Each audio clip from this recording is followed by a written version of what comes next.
네, 오늘 말씀의 제목은 반전입니다. 프란츠 카프카가 양동이 운전수라는 작은 단편을 썼습니다. 이 양동이 운전수라는 이 단편 소설은 오스트리아 전쟁 중에 일어난 석탄 파동을 그 배경으로 하고 있습니다.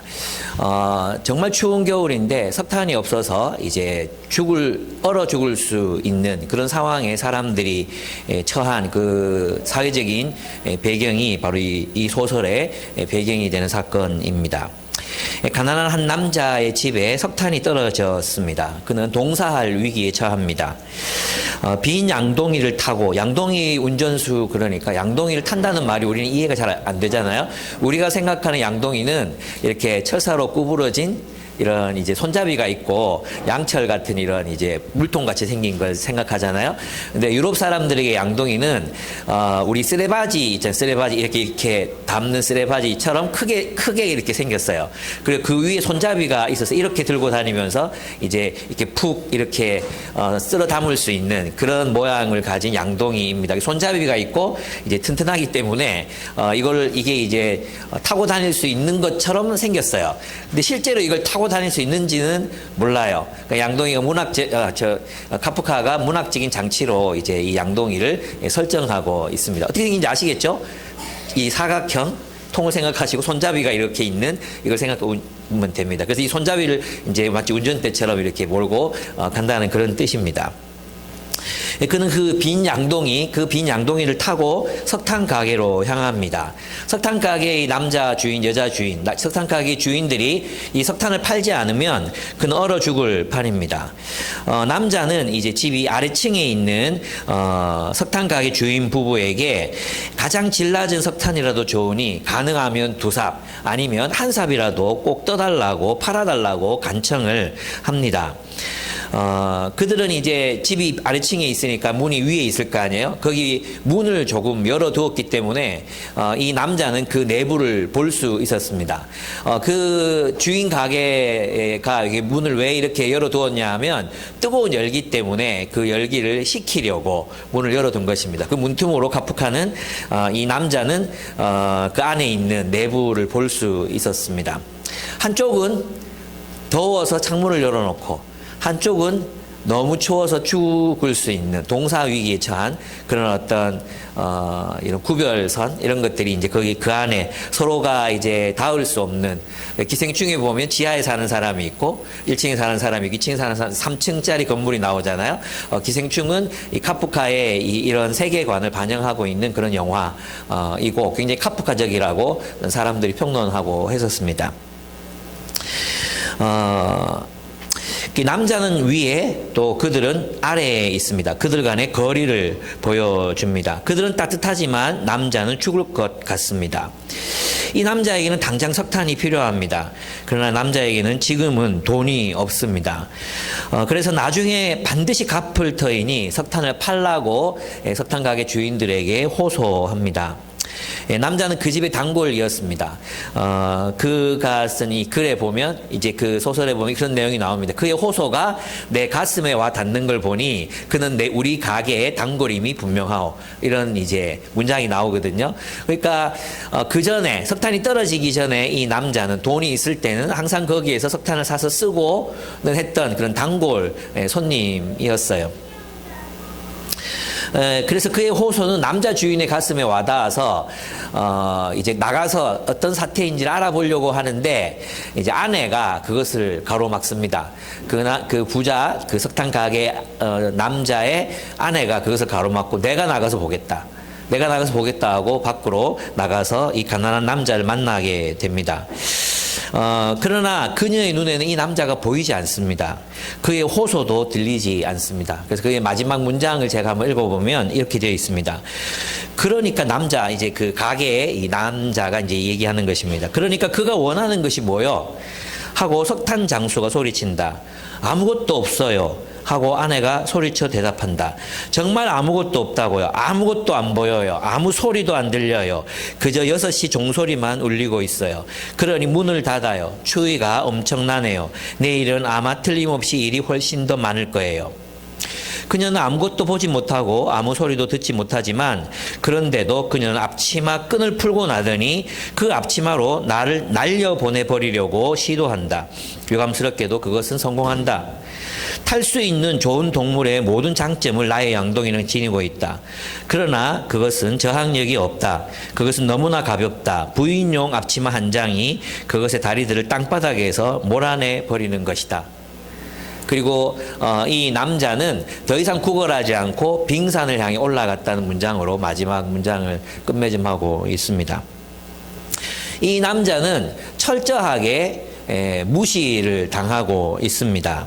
이 남자는 존재하지만 존재하지 않습니다. 이 남자는 사람이지만 사람이 아닙니다. 거기에 서 있지만 서 있지 않는 존재로 무시당합니다. 이 남자는 질 나쁜 석탄 한 삽이라도 부탁했지만 그들은 그것을 주지 않습니다. 남자는 빙산을 향해 올라가 영원히 다시 보이지 않게 사라져 버립니다.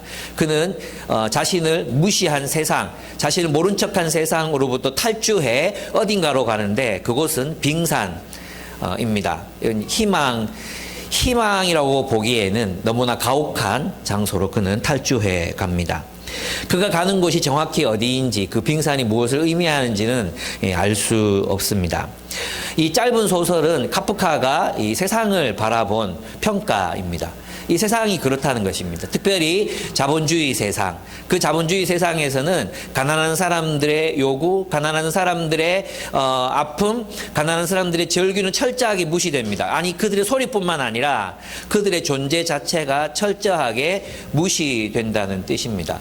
그런 세상에서는 정의를 기대할 수 없고 공의를 기대할 수 없기 때문에 절망할 수밖에 없습니다. 그런 세상에서 계속 살다가는 사람이 죽을 수밖에 없잖아요. 그래서 그는 탈주를 결행합니다. 그러나 그가 가는 곳이 어디일지 아무도 알 수 없습니다. 그렇습니다. 이 세상, 요한복음에서 묘사하고 있는 세상은 어둠의 세상입니다. 사탄이 지배하는 사탄의 지배 체제입니다. 요한이 바라보는 세상은 어두움이요 사탄의 지배하는 세상 체제입니다. 그런 세상에서는 정의가 왜곡되고 구부러집니다. 그런 세상에서는 정의와 평화 혹은 사랑 같은 것들이 언제나 일시적으로 승리할 뿐 영구적이고 궁극적인 승리를 결코 맞이하지 못합니다. 이 구부러진 세상은 항존할 것만 같습니다. 영원히 존재할 것만 같습니다. 그리고 곧 정의는 피었다 시들어지고 피었다 시들어지고 피었다 시들어질 것만 같습니다. 이런 세상에 예수님께서 오셨습니다. 이런 세상 속으로 예수님이 오셔서 죽으시고 부활하셨습니다. 그의 죽으심은 이 세상을 심판하려 하시며 그리고 그의 부활은 빛의 나라를 이 세상 속으로 창조해내기 위해서입니다. 카프카가 올라간 빙산은 어떤 곳인지 알 수 없지만 우리는 이 세상 가난한 사람을 완전히 무시하고 그 존재를 지워버리는 이런 세상, 지금이라고 다르겠습니까? 한 버스 운전기사가 1,800원 동전을 좀 남겨서 자판기 커피를 뽑아 먹었다는 이유로 해고를 당했습니다. 그리고 법원에다 그것을 부당하다고 이의 신청을 냈는데 법원은 정당하다 판결을 내립니다. 그리고 50억을 받은 아들, 퇴직금으로 50억을 준 그 아들, 그 아버지에게는 무죄를 선고합니다. 세상의 정의는 왜곡되어 있고 공의는 구부러져 있습니다. 전도서가 말했듯이 이 세상은 구부러져 있습니다. 구부러진 세상에서 정의는 옳게 펴질 수 없다는 것입니다. 예수님께서 오신 이유는 이 구부러진 세상 속으로 하나님의 나라를, 빛의 나라를 창조하기 위해서입니다. 그러나 제자들은 이 말씀을 잘 이해할 수 없었습니다. 그래서 오늘 본문을 보면 16절에서 18절을 보면 여전히 이해하지 못하는 제자들의 모습이 나옵니다. 이해하지 못하지만 예수님께서 하신 말씀을 이해하려 애쓰는 그런 제자들의 모습이 나옵니다. 제자들은 예수께서 하신 조금 있으면 너희는 나를 보지 못할 것이다. 또 조금 있으면 나를 볼 것이다. 수수께끼도 아니고 이런 말씀, 이렇게 하신 말씀을 이해하지 못합니다. 우리도 아마 이해할 수 없었을 것입니다. 우리는 이해하고 있는 척 생각하지만 우리도 정말 이해할 수 없었을 것입니다. 그래서 제자들 가운데 몇 사람이 서로 말하였습니다.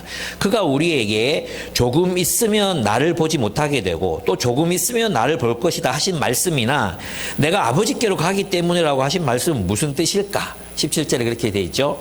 그 다음 구절을 보면 제자들은 도대체 조금 있으면이라는 말씀이 무슨 뜻일까? 정말 궁금해. 조금 있으면이 도대체 언제를 말하는 건가? 지금도 이 본문을 해석할 때 이 본문은 논쟁이 되는 본문입니다. 우리는 그가 무엇을 말씀하시는지 모르겠다고 서로 이야기하고 있습니다. 여러분 익숙한 풍경 아닙니까? 우리가 말씀을 연구하고 묵상할 때 이런 말 자주 하잖아요. 도대체 이게 무슨 말인지 모르겠다. 이 무슨 뜻인가? 이게 바로 제자들의 자세입니다. 이게 BSM 하는 태도, 우리가 성경을 연구하고 묵상하는 태도입니다. 우리는 모르는 거 정말 모르겠다. 이게 무슨 뜻인가?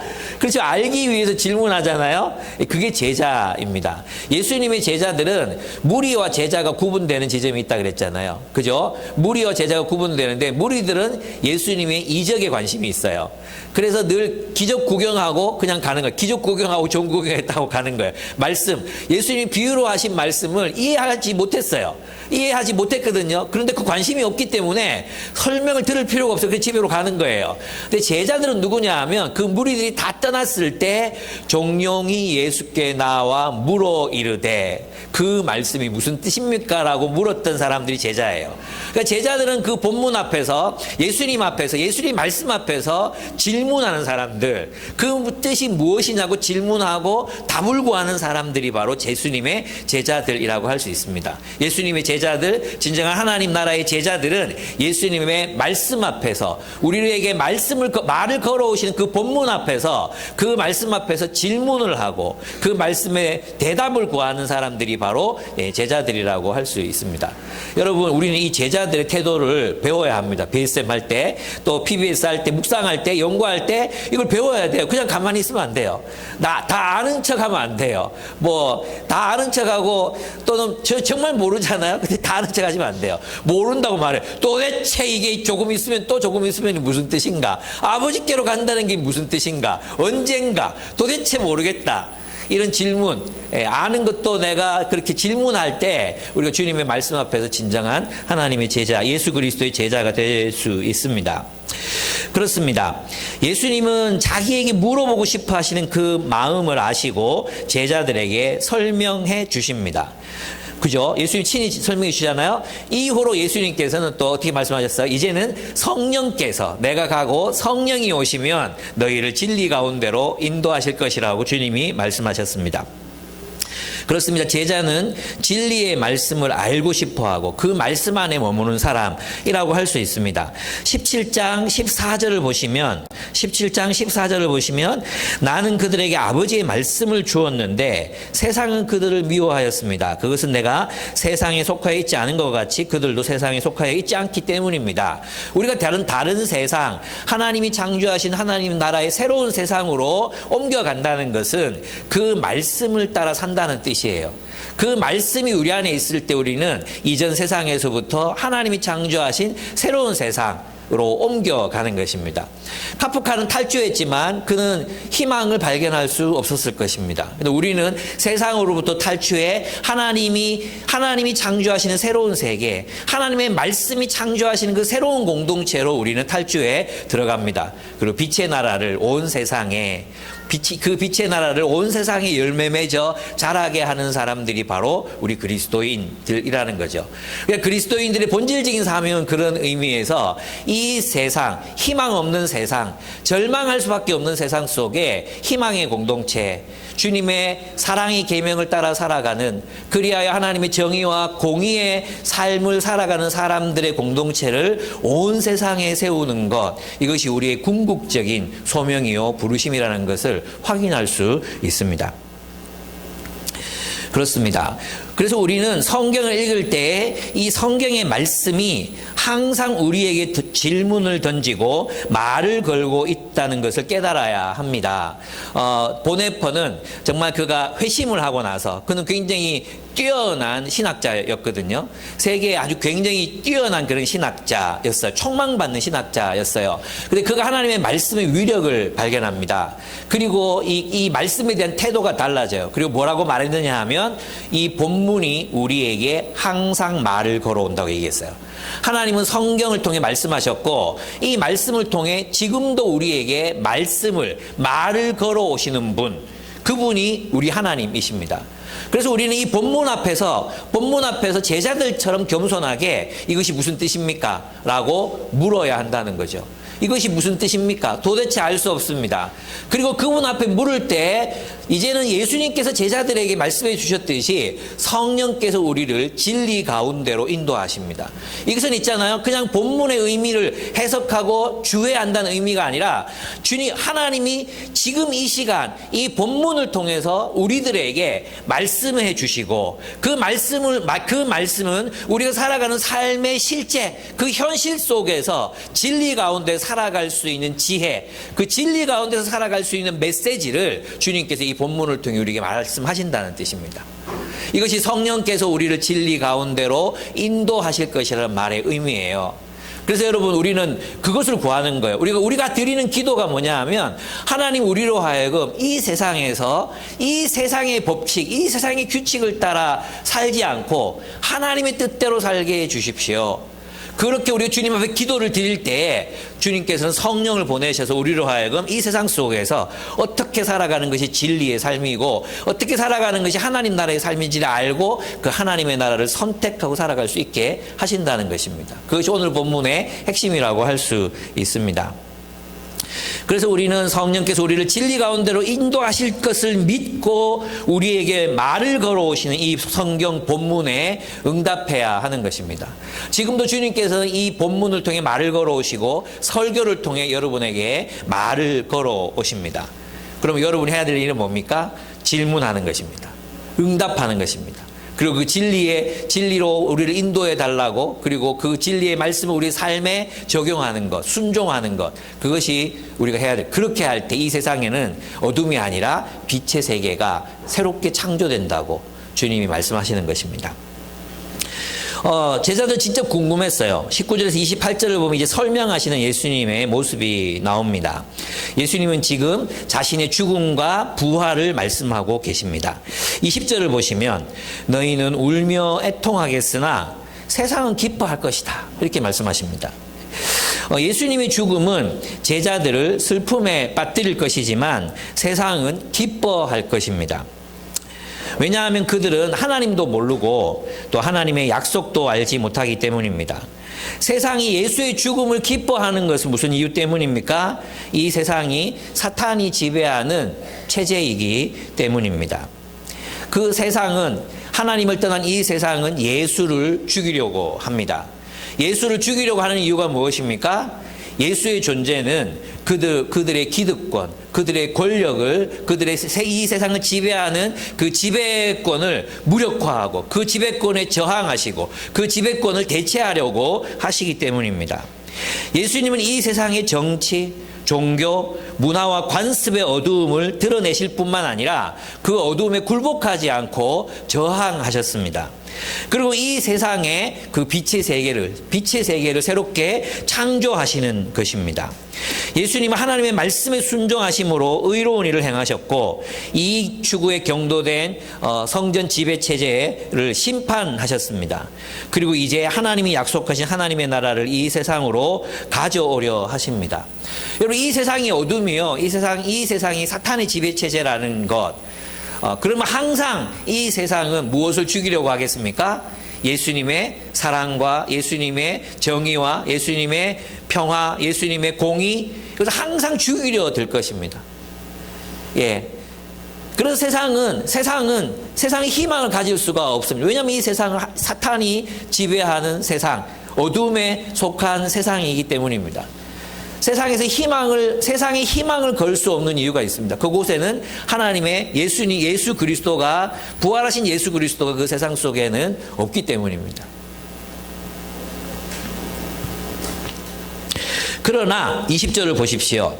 그러나 너희가 근심에 쌓여도, 이제 예수께서 죽으신다는 건 우리에게 근심이죠. 절망이죠. 예수께서 죽으신다.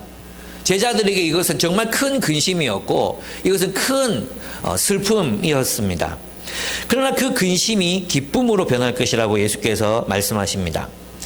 예수를 따르는 제자들은 예수의 죽음 앞에서 근심하고 슬퍼할 수밖에 없지만 그들의 근심과 슬픔은 곧 큰 기쁨으로 변할 것이라고 말씀하십니다.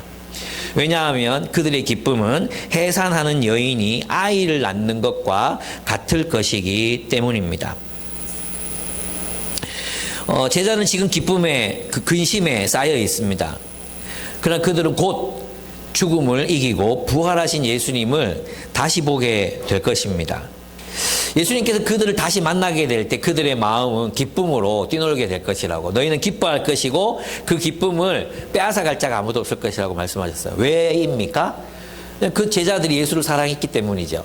그죠? 예수를 사랑했기 때문에 죽었다고 생각한 사람, 영혼이 잃어버렸다고 생각한 사람, 그 사람이 다시 살아나서 자기들 앞에 있을 때 그 놀라움과 그 기쁨은 얼마나 컸겠습니까? 그렇죠? 그런데 그 제자들의 기쁨은 내가 잃어버린 사람을 다시 찾았다는, 죽은 사람이 다시 살아났다는 그 기쁨에 그냥 이렇게 한정 지어지는 것은 아니었어요.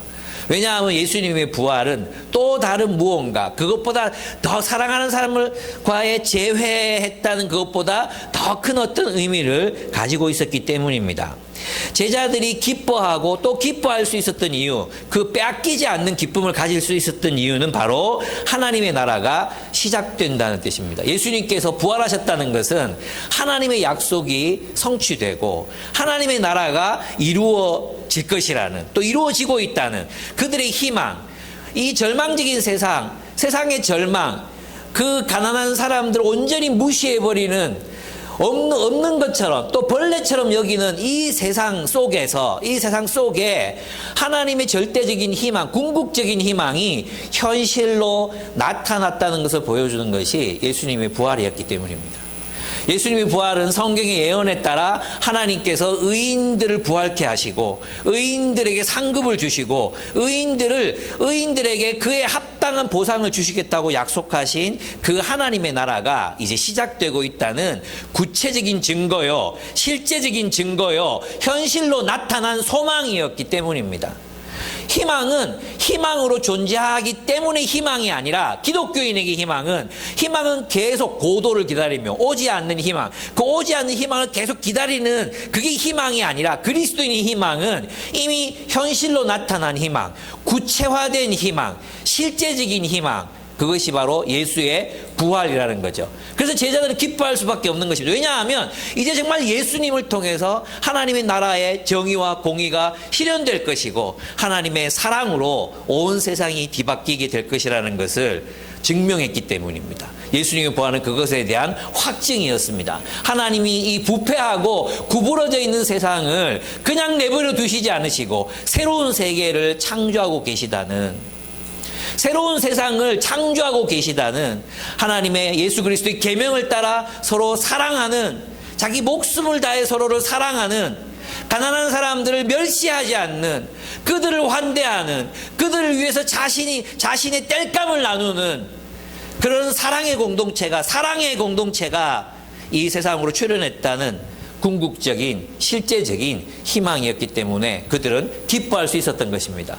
예수의 부활로 기뻐한다는 것, 절망적인 세상 속에서 예수의 부활로 기뻐한다는 것은 이제 진짜 참된 희망이 도래했음을 의미하는 것이기 때문입니다. 여러분, 우리는 이 세상 살아가면서 정의가 짓밟히고 공의가 묵살당하고 가난한 사람들이 멸시를 당하는 모습을 봅니다. 여러분, 그 미국에서 나온 책 중에 가난이 죄가 되는 이유라는 책이 있습니다. 가난이 죄가 되는 이유.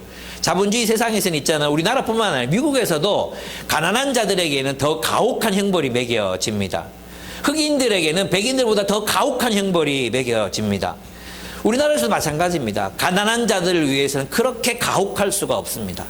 부자들에 대해서는 그렇게 관대할 수가 없습니다.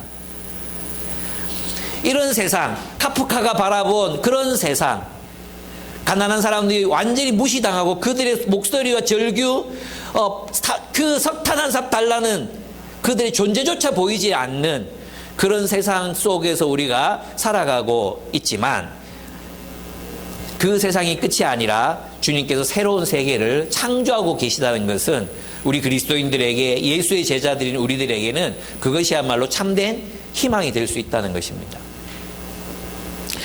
그래서 예수님은 21절, 22절 이렇게 말씀하셨다. 여자가 해산할 때는 근심에 잠긴다. 진통할 때가 왔기 때문이다.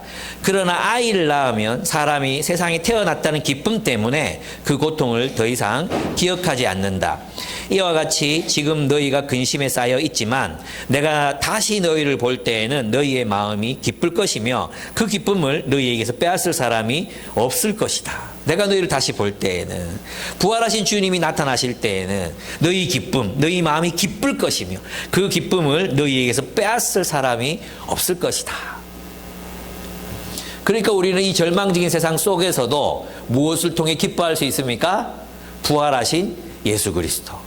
부활하신 예수 그리스도께서 창조하시는 새로운 공동체, 그 사랑의 공동체를 바라보며 기뻐할 수 있는 겁니다.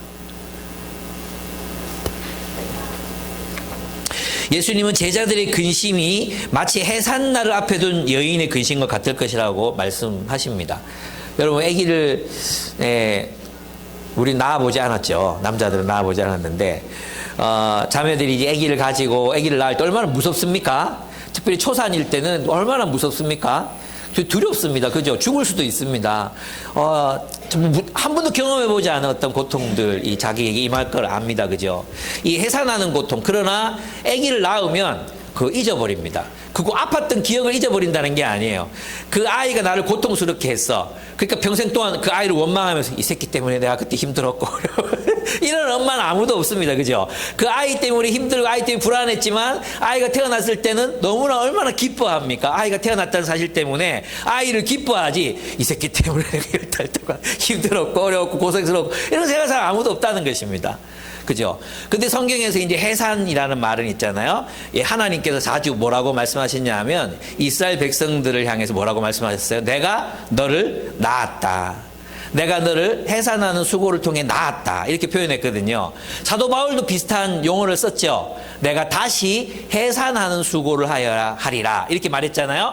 해산이라는 말은 뭐냐 하면 하나님이 이스라엘을 출애굽시킴으로 그들을 낳았듯이 예수께서 죽으심으로, 그 죽으심과 부활로 하나님 나라의 새로운 공동체를 낳는 것을 의미하는 것입니다.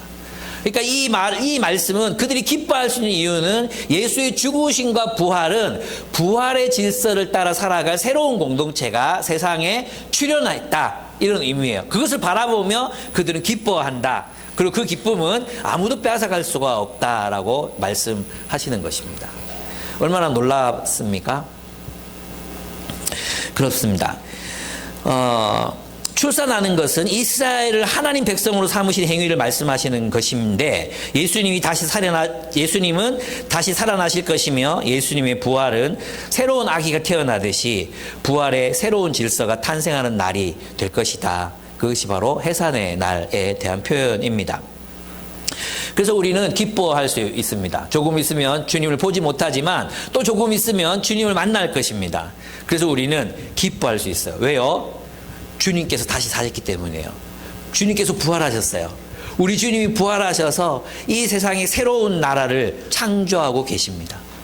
여러분, 이 새로운 나라가 창조되는 방법이 무엇입니까?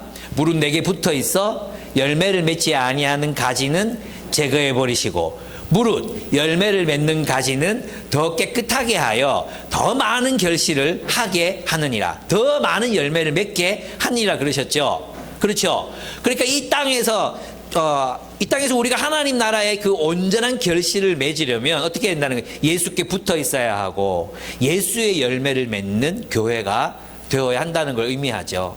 그래서 있잖아요. 그 기쁨, 그 열매, 그 정의와 공의, 이사야서 5장에서 말했던 그 정의와 공의, 그리고 사랑으로 결실하는 그 정의와 사랑의 공동체, 그 공동체가 열매 맺는 것, 그것은 바로 우리들의 책임이기도 합니다. 예수께서 하나님 나라를 세상으로 가지고 오셨어요. 부활의 질서를 따라 우리는 이 새로운 공동체의 삶을 살아야 한다는 것입니다. 그 사랑의 열매를 맺는 공동체의 삶을 살아야 해요. 이게 가능합니까? 이게 가능합니까? 불가능하죠. 그래서 무엇이 필요합니까? 기도가 필요합니다. 주님께서는 기도하라고 말씀하십니다. 23절에 보면 하나님 아는 지식, 그날에는 너희가 나에게 아무것도 묻지 않을 것이다. 이게 무슨 말이냐? 아무것도 묻지 않는다는 뜻이 뭐냐 하면 이제 예수님께 더 이상 묻지 않아도 된다는 뜻입니다. 왜냐하면 예수님이 말씀하신 것들을 이제 제자들이 이해할 수 있기 때문이에요. 그전에는 모를 거예요. 예수님께서 예수님의 죽으심과 부활을 통해 하나님 나라의 비밀이 온전히 드러날 것이라는 걸 모르잖아요, 제자들은. 그 자꾸 묻는 거예요. 조금 있으면 조금 이게 무슨 말이냐고. 근데 이제는 예수님이 죽으시고 부활하신 이후에는 하나님의 나라가 십자가의 윤리, 십자가를 통해서 세워질 것이고 하나님 나라의 새 계명을 통해서 하나님 나라가 세워질 것이다. 그리고 그 십자가에서 하나님이 어떤 분이신지를 보여줄 것이다. 그러니까 이제 제자들은 예수가 하신 말씀, 내가 죽어야 되리라, 내가 하나님께로 가야 되리라, 내가 또 하나님의 미랄이 되어 썩어져야 하리라, 내가 하나님의 어린 양으로 죽어야, 이런 이 말씀들이 다 이해가 되기 때문에 더 이상 묻지 않아도 될 것이다. 이렇게 얘기하시는 것입니다. 그리고 또 예수님께서는 성령을 보내시겠다고, 그죠? 그래서 예수께 묻지 않고 이제는 성령께서 진리 가운데로 인도하실 것이기 때문에 더 이상 구하지 않을 것이라고 말씀하십니다. 그런데 이제 예수님이 이제 기도 응답에 대해서 말씀하세요. 이제 23절, 24절을 한번 같이 읽어보겠습니다. 내가 진정으로 너희에게 말한다. 너희가 아버지께 구하는 것은 무엇이나 아버지께서 내 이름으로 주실 것이다. 이렇게 말씀하세요. 그죠? 우리가 하나님께 구하잖아요. 여러분, 이 예수님의 말씀이 무슨 뜻이냐 하면 우리는 살아계신 하나님께 구해요. 근데 하나님은 누구의 이름으로 그 기도 응답해 주신다고요? 예수님의 이름으로 기도 응답해 주세요. 그러면 예수님이 누구라는 걸 가르쳐 주는 거예요? 하나님의 지지를 받는 메시아다. 하나님이 보내신 메시아, 하나님의 아들이시다 하는 것을 하나님이 증명하실 거라는 거예요. 제 말 이해됩니까? 그리고 우리가 예수의 이름으로 구할 때 하나님께서 그 기도를 응답해 주시죠. 그죠? 이게 무슨 뜻입니까? 우리가 예수의 이름으로 구했는데 누가 응답하시는 거예요? 하나님이 응답하시잖아요. 그럼 예수가 누구라는 뜻이에요?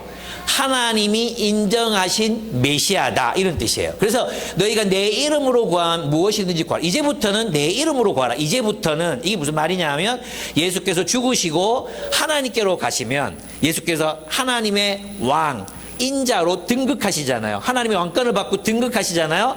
그러면 그 예수는 우리의 기도를 듣고 응답하실 수 있는 권위를 가지게 되는 거예요. 하나님이 인정하신 메시아시니까. 그래서 이제부터는 내 이름으로 구하라, 이렇게 말씀하시는 거예요. 하나님의 권세, 하나님의 권위로 응답하시는 분이 바로 이제 예수께서 그렇게 하실 것이기 때문이에요.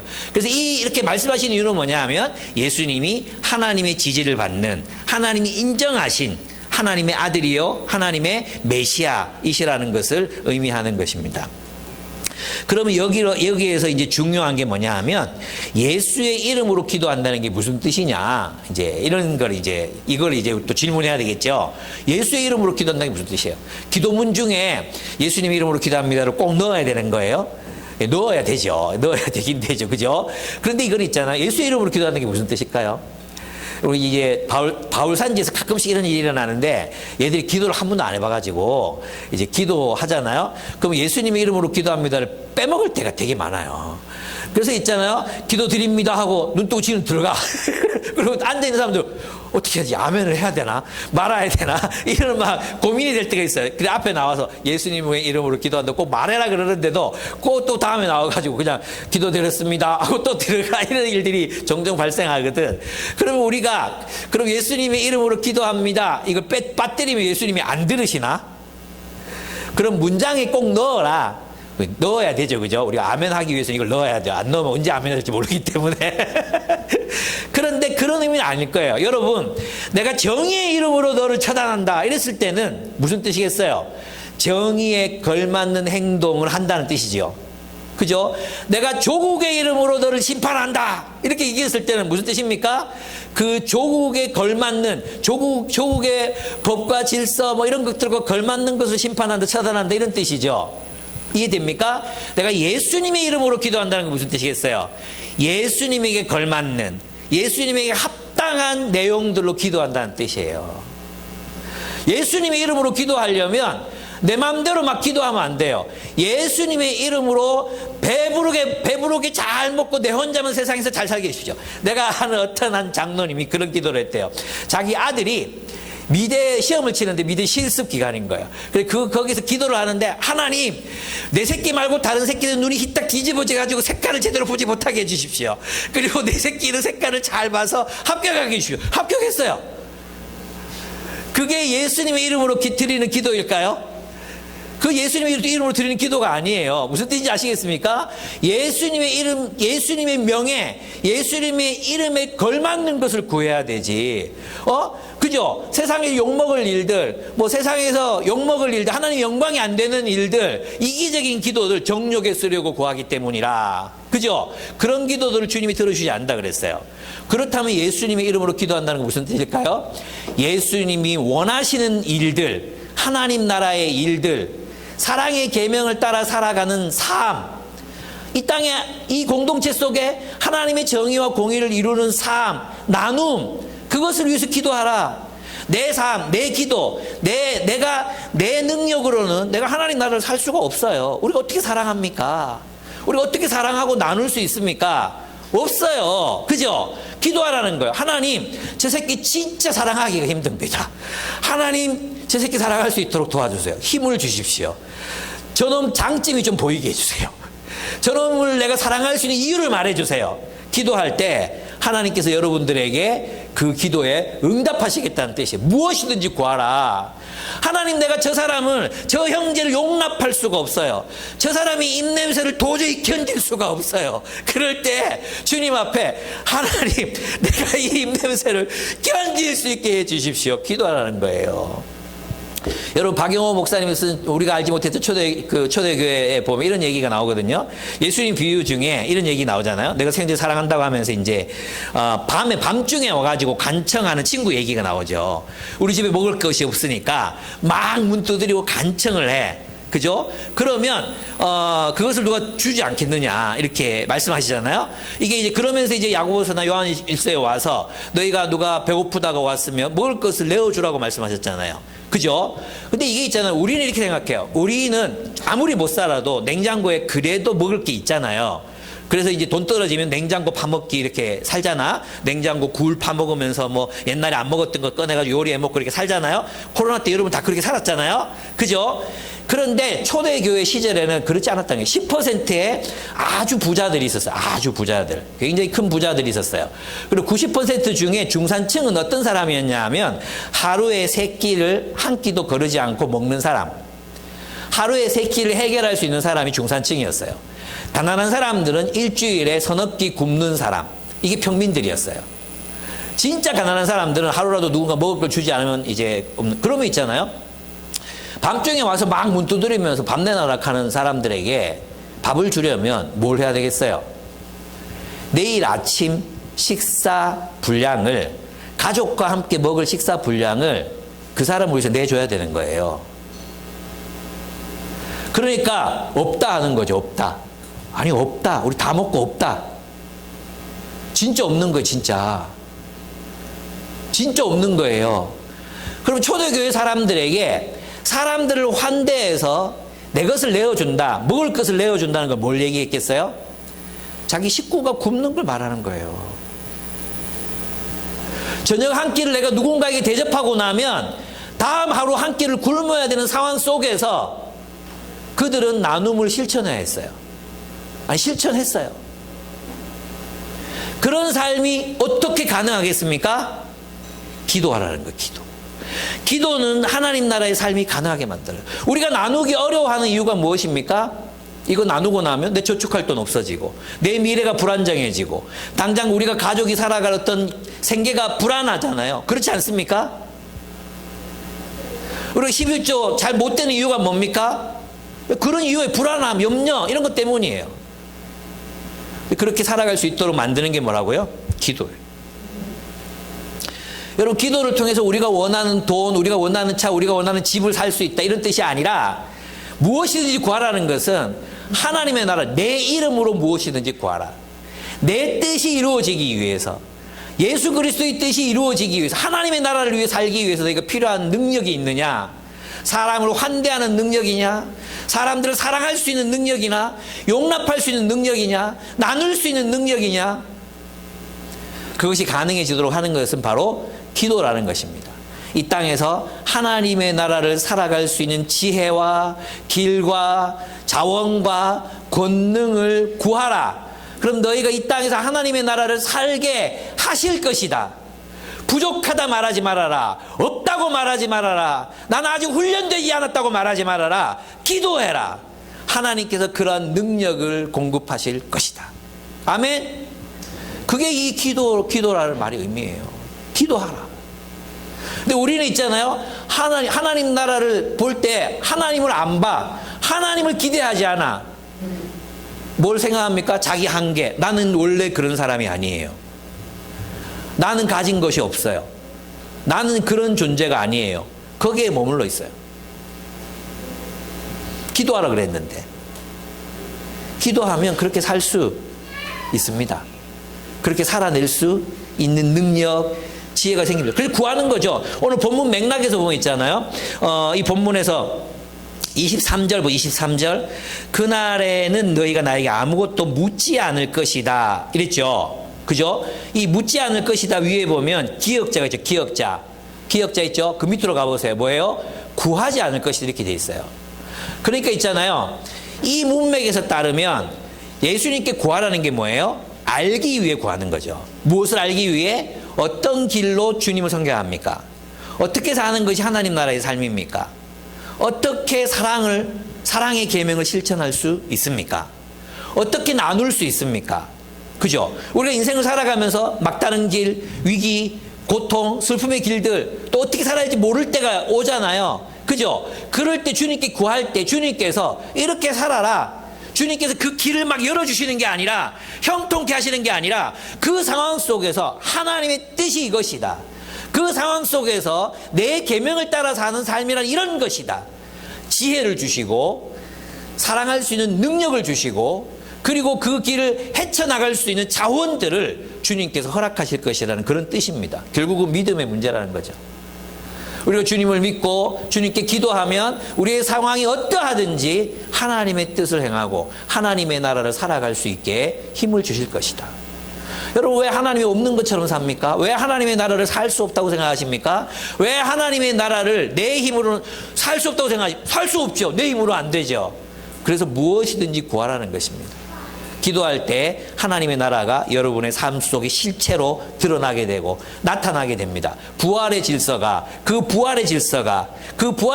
나타나서 내가 그 부활의 질서를 따라 살아갈 수 있는 지혜, 그것이 보입니다. 그리고 환난 가운데에서도 그 길을 따라 살아갈 수 있는 길들을 주님이 여시겠다는 것입니다. 아멘? 그래서 우리는 이 땅에서 부활하신 예수 그리스도, 그래서 주님 하나님 곁에 앉아 계신 예수 그리스도, 그분 때문에 우리는 이 땅에서 기뻐하며 살 수 있는 겁니다. 저는 요즘 우리 한국 사회, 이 세상에서 벌어지는 수많은 일들, 지진, 또 탐욕스러운 전쟁, 하여튼 막 여러 가지가 제게 너무너무 스트레스를 줍니다. 힘들어요. 그래서 제가 생각했어요. 내가 왜 이렇게 스트레스를 받을까? 내가 왜 저런 판결에 내가 이렇게 화를 내고 있을까? 왜 내가 그 화나는 건 너무 당연한 것 같아요. 불의한 일이니까. 근데 마치 있잖아요. 제게 하나님이 없는 것처럼, 부활하신 그리스도가 없는 것처럼 내가 세상에 의지하고 있는 것은 아닌가. 세상은 구부러지고 세상은 절망할 수밖에 없고 세상은 카프카가 바라본 것처럼 사람을 벌레로 만드는, 경제적인 능력이 없는 사람들을 벌레로 만들어버리는, 벌레 취급하는 그런 세상일 수밖에 없는데, 신자유주의, 자본주의에서는 그럴 수밖에 없는데, 내가 해야 될 일은 뭔가? 부활의 질서를 따라 그 가포눈들, 가난하고 포로되고 눈멀고 눌린 자들, 그들 위해서 살라고 나를 부르신 건데, 우리를 부르신 건데, 내가 왜 절망하고 엎어져 있나? 내가 왜 좌절하고 엎어져 있나? 내가 왜 분노만 하고 있나? 하나님 나라를, 그 부활의 질서를 지금 살면 되는데, 지금 살고 있는데, 그런 생각이 들었습니다. 그래서 이제 좀 덜 화내려고요.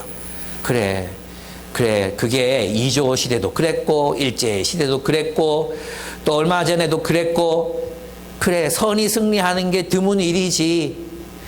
심지어 이스라엘도 그랬는데 다윗 말고 없잖아. 정의와 공의가 이루어진 시대가 다윗 말고 없어요. 요시아 때 반짝하다가 요시아가 괜히 외교 줄 잘못 서가지고 그냥 전쟁에서 죽어버리고는 그 다음부터 계속 또 악한 왕들이야. 그래, 세상이 그런데 내가 섬기는 왕은 예수지. 그렇지. 이 예수님과 함께 이 땅에서 부활의 질서를 살아나야지. 이 사람들 더 사랑해야지. 더 사랑해야지. 그리고 이들과 함께 이 세상의 가쁜 눈물들 위해서 살아야지. 그리고 희망이 있다고 말해야지. 빛을 드러내야지. 그런 생각들을 또 하게 됩니다. 물론 내일 아침 되면 또 내가 화가 나 있겠지만 그래, 궁극적 희망을 거기 두지 않으려고 합니다. 거기 궁극적 희망을 두지 않으려고. 내가 왜 이렇게 과도하게 여기 몰입할까? 그건 내가 기대하기 때문이구나. 결국 여기 아무것도 없는데. 그래, 새로운 세상을 창조하자. 부활의 질서를 살자. 그 부활의 질서를 창조해내자. 이런 생각이 들었어요. 그래서 내가 기뻐하라 그랬는데, 그죠? 기뻐할 거, 너희 기쁨을 빼앗을 자가 없을 거라 그랬는데, 기쁨보다는 절망이 내 가슴을 지배하고 있고, 그죠? 기쁨보다는 슬픔과 이런 고통이 내 마음을 지배하고 있다는 것은 내가 예수님의 부활을 부정하고 있는 게 아닌가. 이런 생각이 들었어요. 주님의 부활은 새로운 세계가 도래하고 있다는 증거이고, 주님이 언젠가 승리하실 것이 분명하다는 확증인데, 내가 그 부활을 바라보고 하나님의 나라를 소망하고 천국의 도래, 그 새 예루살렘 성의 도래를 기다려야 되겠다. 주님이 일하고 계신다. 주님이 세상을 포기하지 않으셨다. 주님이 우리와 함께 그 나라를 세우고 계신다. 예, 그 희망 속에서 살아가려는 결단을 하게 됩니다. 그래서 저와 같이 여러분들이 매일 지금 분노하고 계신 분들이 계시다면 저와 같이 주님의 부활을 기억하고 주님 앞에 서면, 주님이 우리를 만나면, 맞아요, 예수님 당신이 희망이셨어요. 부활하신 예수님 우리 앞에 계시잖아요. 그 부활하신 예수님 우리에게 말씀해 주시잖아요. 그 부활하신 예수 앞에서 여러분 다시 기뻐하시는 여러분의 생이 되기를. 윤가 앞에서 절망하지 마시고 예수님 앞에서 기뻐하시는 인생을 살아가시는, 여러분 누구 앞에 서 있나, 누구 앞에 서 있나 이걸 생각하시고 그분 앞에서 살아가신 여러분들이 되시기를 축복합니다. 예수의 이름으로 드리는 기도, 예수의 이름으로 기도한다는 것은 사랑을 위해서 기도한다는 뜻입니다. 예수의 이름으로 기도한다는 것은 용서를 위해 기도한다는 뜻입니다. 예수를 위해 기도한다는 것은 환대를 위해서, 나눔을 위해서 기도한다는 뜻입니다. 하나님, 내가 그런 삶을 가능하게 해 주십시오. 그런 삶을 살게 해 주십시오라고 기도한다는 뜻입니다. 그래서 우리는 예수님의 이름으로 드리는 그 기도는 우리로 하여금 하나님의 나라를 살아갈 수 있는 권능을 부여합니다. 주님의 계명을 따라 사랑하는 일은 아까도 말씀드렸지만 불가능합니다. 그래서 우리는 기도함으로 사랑할 힘을 공급받아야 합니다. 십자가를 지는 삶, 내 형제와 자매를 위해서 십자가를 지는 삶, 죽기까지 사랑하는 삶 불가능합니다. 할 수 없습니다. 그러나 우리가 기도할 때 그 삶은 가능해집니다. 우리가 서로의 더러워진 발을 씻는 것 혐오스럽습니다. 더러워진 서로의 발을 씻어주는 것, 내 발을 내미는 것 할 수 없는 일입니다. 그러나 주님께서는 우리가 기도할 때 그 삶이 가능하게 하십니다. 하나님은 우리가 기도할 때, 예수께서는 우리가 주님의 이름으로 기도할 때 하나님의 나라를 살아갈 힘과 능력을 주십니다. 여러분, 우리가 가서 주님의 열매를 맺는 공동체를 세우는 일, 가서 열매를 맺어라, 하나님 나라의 열매를 맺는 공동체를 세우는 일은 불가능합니다. 그래서 우리는 기도합니다. 주님이 그 기도를 들으십니다. 기도가 하나님의 나라를 이 세상에 도래케 합니다. 기도가 우리를 통해서 이 세상에 하나님 나라의 열매가 맺혀지게 합니다. 기도가 하나님 나라를 창조합니다. 아멘. 여러분, 그래서 우리의 힘과 능력이 아니라 기도함으로 이 하나님 나라를 살아갈 수 있는 능력을 공급받으시기를 축복합니다. 이제 제자들 29절에 33절입니다. 이제 제자들은 이해합니다. 와, 알아들었어요, 이제 드디어. 근데 여기 본문에 보면 좀 이게 이제 잘 이해가 안 돼요. 이 제자들은 예수님께서 비유로 말씀하시지 않으시고 직접적으로 설명하신다고 믿었어요. 그리고 예수를 하나님 보내신 메시아로 믿는다고 이렇게 말을 합니다. 29절을 보시면 보십시오. 이제 밝히 말씀하여 주시고 비유로 말씀하시지 않으시니 이제야 우리는 선생님께서 모든 것을 알고 계시다는 것과 누가 선생님께 물어볼 필요가 없을 정도로 환히 알려주신다는 것을 알았습니다. 여러분 이 제자들의 말에서 뭔가 이상한 거 못 느낍니까? 예수님은 제자들에게 직접적으로 말씀하실 때가 굉장히 많았어요. 비유로만 말씀하신 게 아니에요. 이런 걸 보면 있잖아요. 어떤 분들은 예수님 비유로 말씀하신 이유가 쉽게 설명하기 위해서라고 생각하잖아요. 그 착각이에요. 예수님 비유로 말씀하신 이유는 못 알아듣게 하기 위해서 비유로 말씀하신 거예요. 그리고 그 비유의 의미를 알고 싶어하는 사람들에게 그 비유의 비밀을 파헤쳐서 알리셨어요. 그래서 설교는 좀 어렵게 해야 돼요. 예. 궁금하면 찾아와서 물어라. 예. 궁금하면 제가 너무 쉽게 이제 설명하는 것은 좀 문제라고 할 수 있습니다. 어쨌든 그렇습니다. 그런데 이것으로 우리는 하나님께로부터 오신 것을 믿습니다. 이렇게 정말 이제 믿는다고 말하잖아요. 근데 믿었습니까? 예, 안 믿어요. 다 도망갑니다. 예수님은 제자들은 예수를 믿는다고 고백했지만 예수님은 제자들을 믿지 않으십니다. 왜냐하면 그들은 아직 예수를 모르기 때문이에요. 지금 앞에 선생님이란 단어를 굳이 쓰고 있는 걸 보시나요? 요한이 선생님이 하나님께로부터 선생님이라고 말하잖아요. 굳이 이렇게 쓰고 있는 것은 무슨 뜻이냐 하면 아직 제자들이 있잖아요. 제자들이 예수를 알려면 예수가 뭘 해야 돼요? 십자가에서 죽어야 돼요. 그리고 부활하셔야 돼요. 부활하신 예수님 만나야 예수님을 제대로 알 수 있어요. 지금 제자들이 예수를 안다고 말하는 것은 모르는 거예요.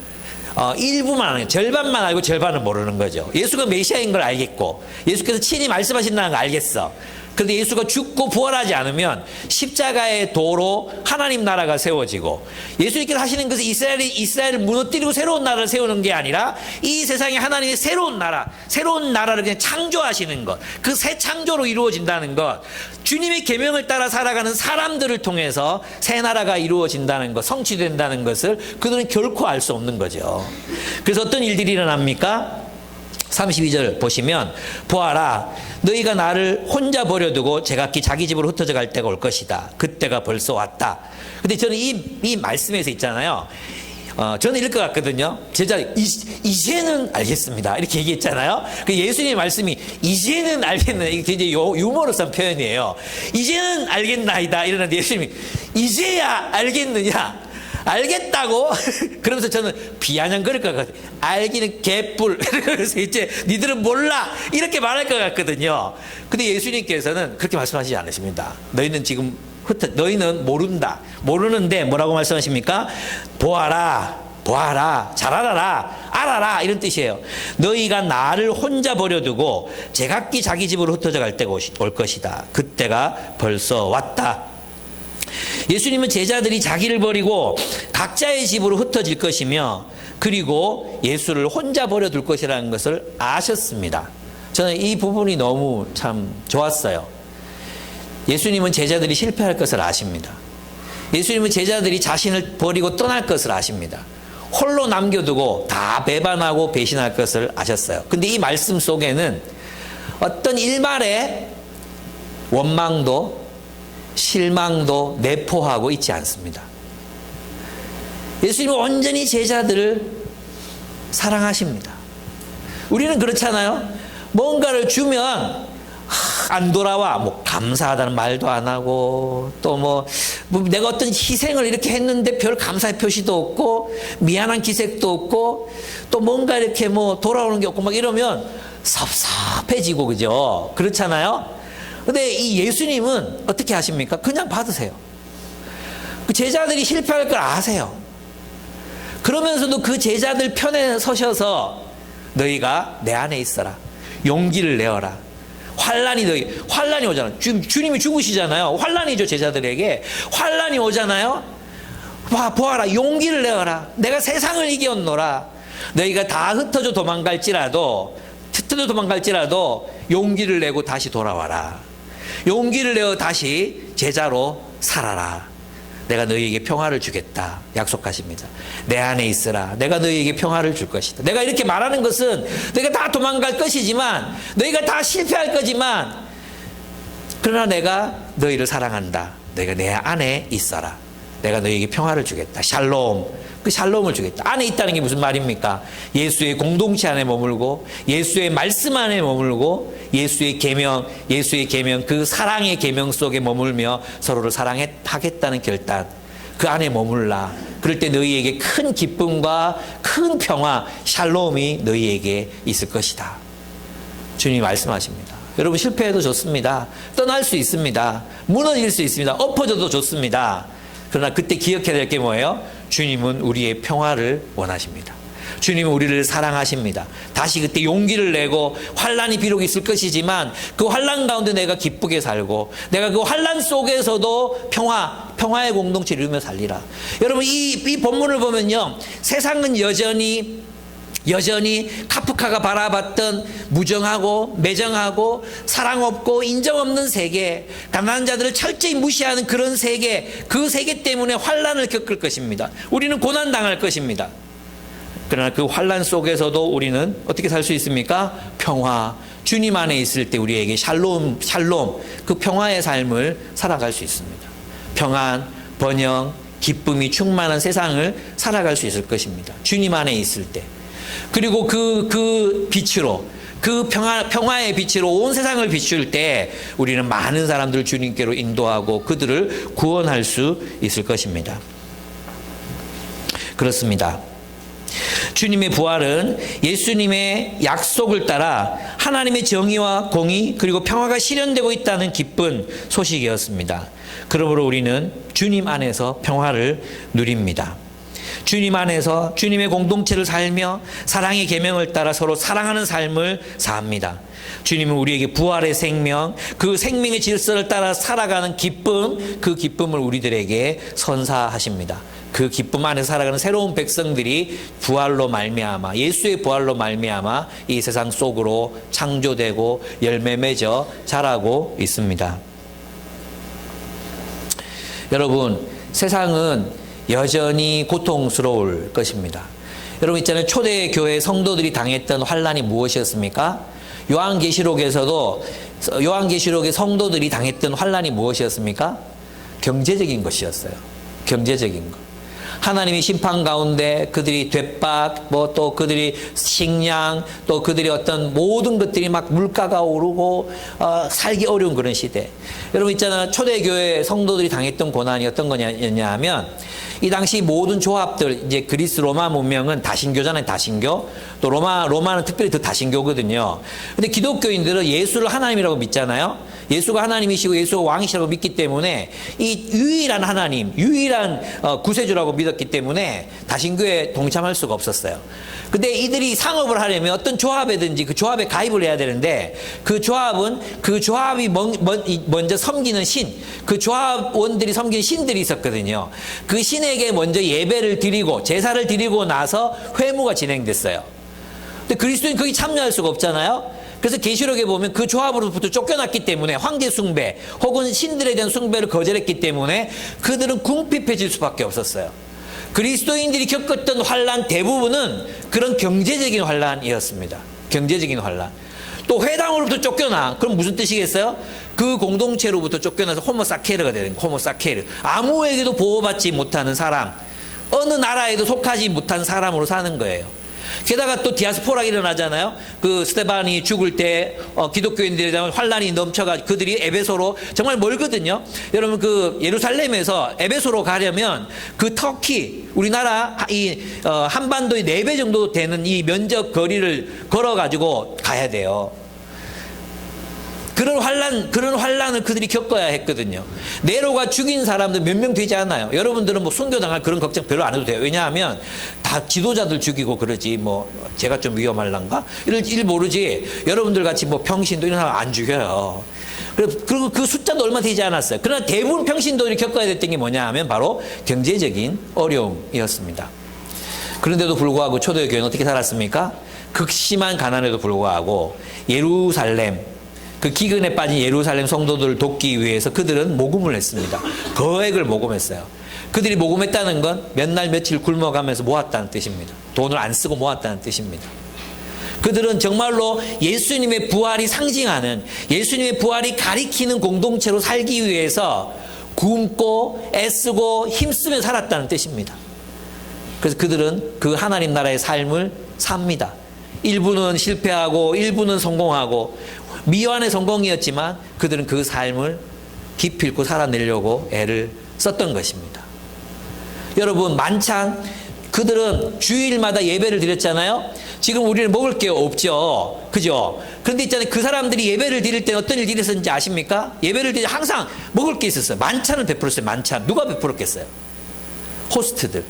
집에 호스트들. 그래서 고린도전서에 보면은 어떤 10% 안에 드는 부자가 있었단 말이에요. 그 부자가 초대교회는 매 주일 모이든지 매일 모였는데 그들이 먹을 것을 감당했다는 뜻이에요. 제 말 이해됩니까? 그들이 이 세상에서 안 그래도 어려운 세상이었지만 그들이 그 가난에도 불구하고 하나님 나라를 살아갈 수 있는 능력을 세상 속에서 보여주었어요. 뭐 때문에요? 부활하신 예수를 만났기 때문입니다. 부활한 예수님을 만났기 때문에, 그 부활한 예수님을 통해서 하나님의 나라가, 그 부활의 질서가 세상 속에 창조되고 있다고 믿었기 때문이었습니다. 우리도 그렇게 살아야 합니다. 우리에게 석탄 한 삽을 구하는 이들에게 문을 열어 따뜻한 온기를 나누는 공동체를 창조하는 일, 그게 우리가 할 일입니다. 세상은 이러한 세계, 예수님을 계속 죽이려 하실 것입니다. 그러나 세상은 예수를 죽일 수 없습니다. 예수님은 부활하시고 또 부활하시고 또 부활하십니다. 우리 안에서, 우리가 하나님의 뜻을 따라 살아가려고 하는 우리 안에서 계속해서 부활하십니다. 그 부활의 능력, 부활의 권세를 따라 살지 않으시겠습니까? 세상의 정복, 내가 세상을 이겨온노라. 두려워 말라. 내가 세상을 이겨온노라. 내가 자본주의 세계를 이겨온노라. 내가 신자유주의 세계를 이겨온노라. 가난한 자를 무시해도 좋다고 하는 세상 권세를 이겨온노라. 그러므로 너희는 이 세상에 사랑의 질서를 창조하라. 사랑으로 살라. 결코 포기하지 말고 사랑으로 살라.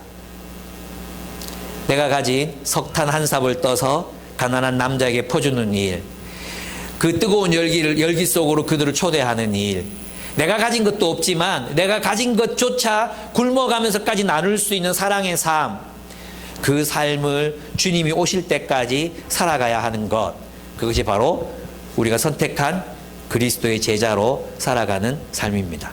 아멘. 이 삶이 동의하십니까? 아멘. 우리 그러면 함께 기도했으면 좋겠습니다.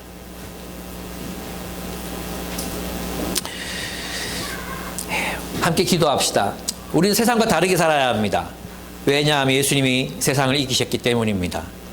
세상과 다르게 살아요. 그 다름은 무엇입니까?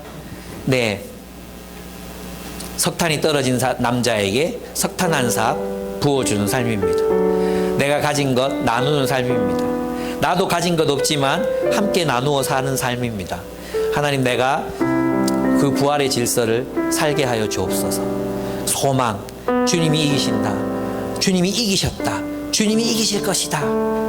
그 사실 붙들고, 부활하신 주님 붙들고 기쁨으로 이 세상에서 기쁨으로 살아가는 삶, 주님이 승리하실 것을 믿음으로 사랑의 계명을, 주님의 말씀을 포기하지 않는 삶, 정의롭고 공의로운 삶을 포기하지 않는 삶, 그런 삶을 살겠노라고 주님 앞에 결단하면서 기도하며 나아갔으면 좋겠습니다. 기도하겠습니다.